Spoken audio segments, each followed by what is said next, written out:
इसमें मैं किसानों को बताना चाहता हूँ कि जो सब सॉइल वाटर प्रिवेंशन एक्ट 2009 है, उसके अनुसार उनकी विभिन्न धाराओं के तहत कार्रवाई की जाती है, जिसमें किसान की जो रोपाई है उसको नष्ट किया जाता है दवाई के द्वारा या ट्रैक्टर चलाकर।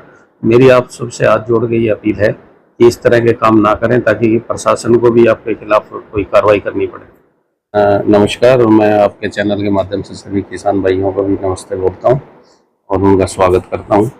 जैसा कि आपने पूछा कि धान की रोपाई और बिजाई का जो क्या समय है, उसमें मैं आपके माध्यम से किसानों को बताना चाहता हूँ कि 15 मई से पहले जो रोपाई है, धान की नर्सरी लगाने का टाइम है वो 15 मई से के बाद का ही है जो एक्ट के अनुसार है, और जो रोपाई करते हैं वो 15 जून से पहले नहीं कर सकते किसान। इसमें मेरी किसानों से यही सलाह है कि कानून का पालन करें और समय पर ही बिजाई करें, ताकि आने वाली बीमारियों और रोगों से भी छुटकारा मिल सके। जैसे पिछली बार किसानों का तेजी बीमारी और हल्दी जैसा रोग लग गया था, तो उसको बचाव के लिए कैसे करें, शुरू से कैसे बचाव कर सकते हैं?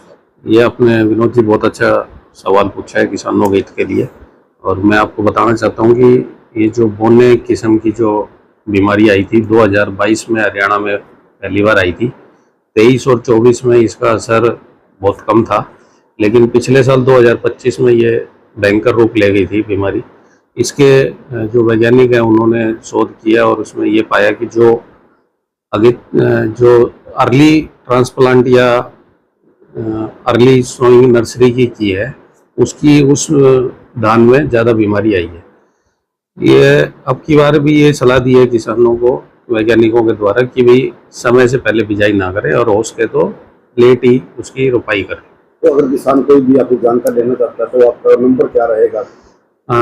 मैं उपमंडल कृषि अधिकारी पेवा के पद पर तैनात हूँ। मेरा नाम मनीष कुमार वत्स है और मेरा मोबाइल नंबर है 94 160 74 854। तो किसानों से क्या अपील करेंगे एक बार? किसानों से यही अपील करते हैं कि जो वैज्ञानिकों की सलाह है उसमें उसी के अनुसार बिजाई करें, और 20 तारीख या 15, अब तो जैसे 15 तारीख के बाद लगाना शुरू कर देते हैं, उसके उतनी लेट ही रोपाई करें। दूसरा, उसमें नर्सरी में लगातार उसका निरीक्षण करते रहें। निरीक्षण के दौरान अगर आपको कोई सफ़ेद पीठ वाला तेला जिसको ऊपर कहते हैं वो दिखाई दे, तो उसकी रोकथाम के लिए दवाइयाँ हैं 2-3, उनका स्प्रे करें। जैसे कि एक चेस दवाई है, उसका 125 ग्राम प्रति 125 ग्राम 200 लीटर पानी में स्प्रे करें। और भी 1-2 दवाइयाँ ही हैं, जैसे कि ओशीन है, टोकन है, वो 80 ग्राम पर एकड़ के हिसाब से नर्सरी में अप्लाई करें। और जहाँ तक हो सके जो मक्का का बीज है उसके आसपास धान की नर्सरी ना लगाएं। कई बार क्या होता है कि जो बीमारी पकने के बाद भी आ जाती है, जब किसान की फसल पकने के बाद तब आती है, तो उसका क्या?